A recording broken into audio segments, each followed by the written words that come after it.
दोस्तों सीजन 2 के final episode में हमने देखा कि कैसे हमारा शैडो मिराज संग जिनवू अपनी शैडो आर्मी के साथ अपनी पावर का फ्लेक्स कर रहा होता है।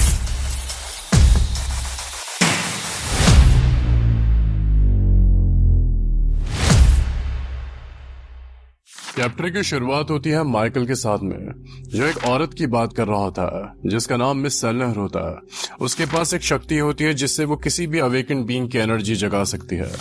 जिनवू उसको देख के कहता है कि मैं ये कह सकता हूँ कि इस औरत के पास जबरदस्त ताकतें हैं। माइकल उस औरत को जिनवू को अपनी ताकतें बताने के लिए कहता है। जिनवू उसको निहारता है और वहीं वो औरत उसके पास आके कहती है कि तुम जानते हो कि एक अवेकनिंग बीइंग अपनी पोटेंशियल से ज्यादा एनर्जी यूज नहीं कर सकता अनलेस वो एक सेकंड अवेकनिंग की तरफ जाए। मिस सेलना कॉन्फिडेंट होकर कहती है, हाँ मैं किसी की भी ताकत बढ़ा सकती हूँ। माइकल कहता है, लेकिन उस ताकत को बढ़ाने के बाद इनको काफी आराम चाहिए होता है। कितनी इफेक्टिव है ये ताकतें? जिनवू पूछता है।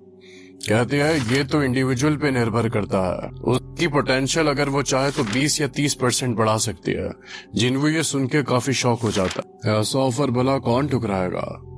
यही सुन के माइकल कहता है, इसी वजह से हमने इनको केयर में रख रखा है और साथ ही साथ में इनको सैलरी भी देते हैं। तुम्हारे लिए ये गिफ्ट है। गिफ्ट? ये तो एक ऑफर जैसा लग रहा है मुझे। ये तुम्हारे लिए गिफ्ट ही है। माइकल जिनवू से पूछता है, क्या तुम अपनी ताकत बढ़वाना चाहोगे? जिनवू एक पल के लिए सोच विचार करने लग जाता है।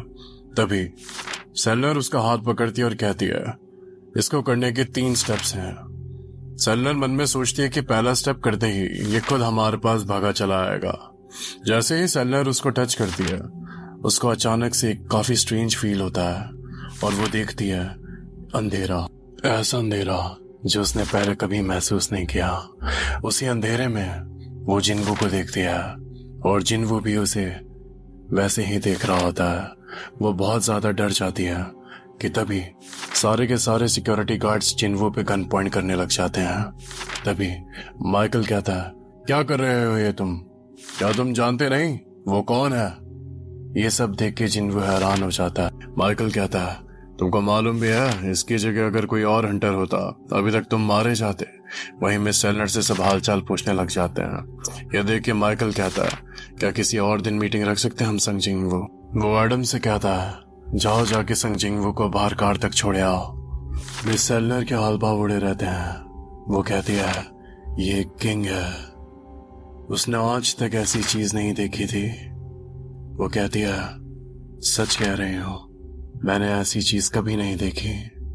ऐसा लगता है जैसे कोई एक अंधेरा, कभी ना खत्म होने वाला अंधेरा जो बस मुझे देख रहा हो, और तो और उसके ऊपर एक ऐसी चीज जिसके बारे में मैं बता नहीं सकती।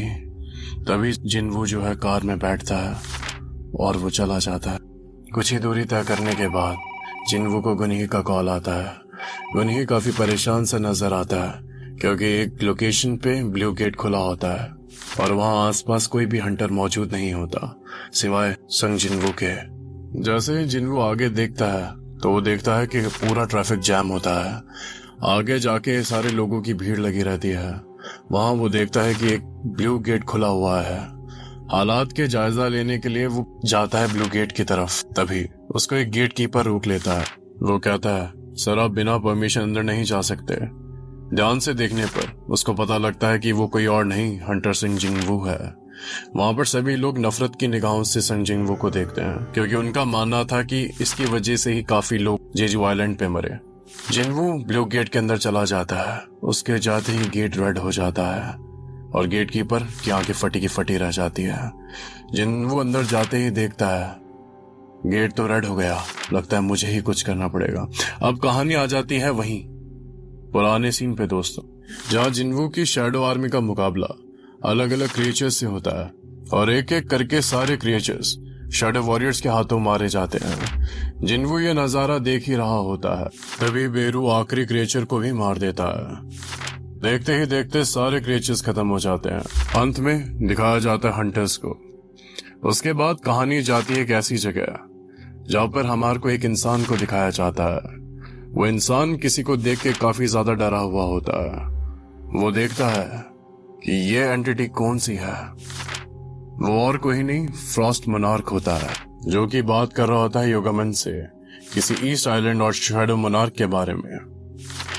तभी योगामन कहता है, मैं तुम्हारे लिए एक अच्छी खबर लेके आया हूँ। फ्रॉस्ट कहता है, ये खबर बताने के लिए तुम इतनी दूर आए हो?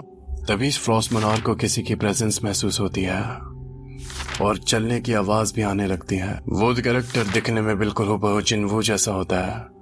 वो कहता है, क्या तुम साउथ कोरिया की बात कर रहे हो? मैं तुम्हें वहां जाने नहीं दूंगा।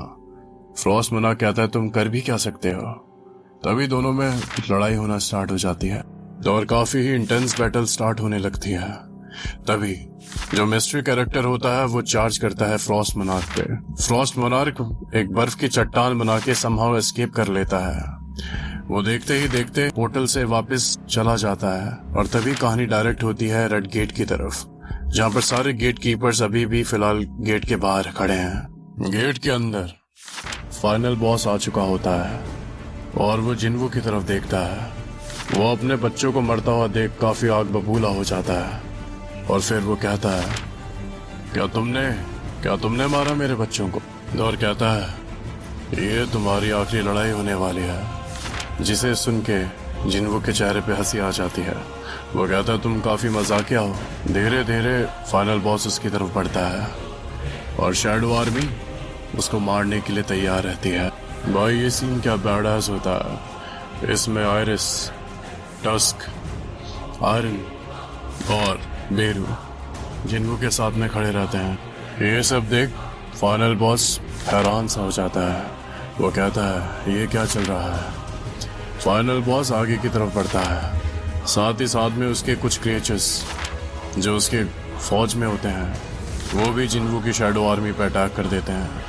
वहीं जिनवू की शैडो आर्मी भी तैयार रहती है।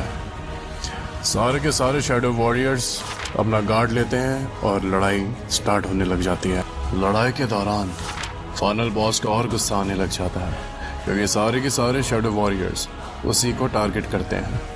वहीं फाइनल बॉस की आर्मी में जो बचे कुचे क्रिएचर्स रह गए थे वो जिनवू पे अटैक करने का सोचते हैं, लेकिन वहीं जिनवू के साथ में टैंक खड़ा हुआ मिलता है और टैंक देखते ही देखते उनको चुटकियों में मसल देता है। यह देख के फाइनल बॉस को और गुस्सा आता है, लेकिन तब तक बेरू और इग्रिस मिलकर उसके हाथ काट देते हैं। इस अटैक का इम्पैक्ट इतना होता है कि फाइनल बॉस अपने घुटनों पे गिर जाता है। टस्क फिर उसके ऊपर अपने यम ऑफ जायंट्स और इनवर्स ग्रेविटी जैसे स्किल्स का यूज करता है, जिससे फाइनल बॉस ऑलमोस्ट मरने की कगार पे होता है।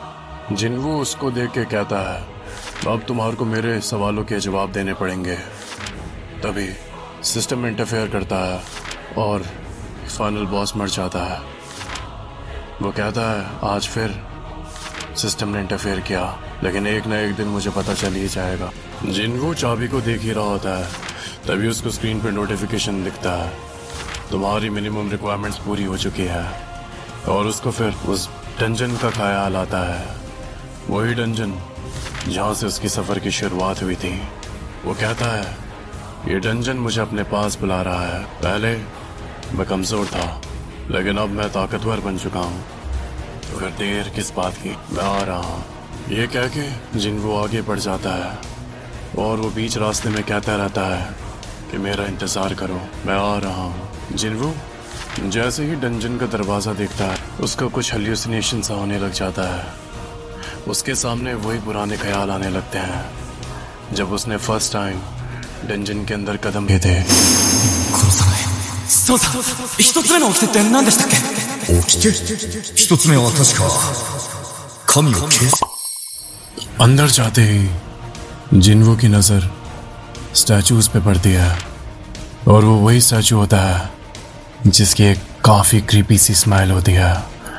वो स्टैचू उसकी तरफ देख के आज भी हंस रहा होता है और यहीं एपिसोड ख़त्म हो जाता है। तो दोस्तों, अगर आपको आज का वीडियो अच्छा लगा तो लाइक कीजिए, कमेंट कीजिए। एम करते हैं 100 लाइक्स का। अगर मुझे 100 लाइक्स मिलते हैं तो मैं यही सीरीज़ को आगे कंटिन्यू करूँगा। और हाँ, जाते जाते इस हाई को मत भूल जाना है।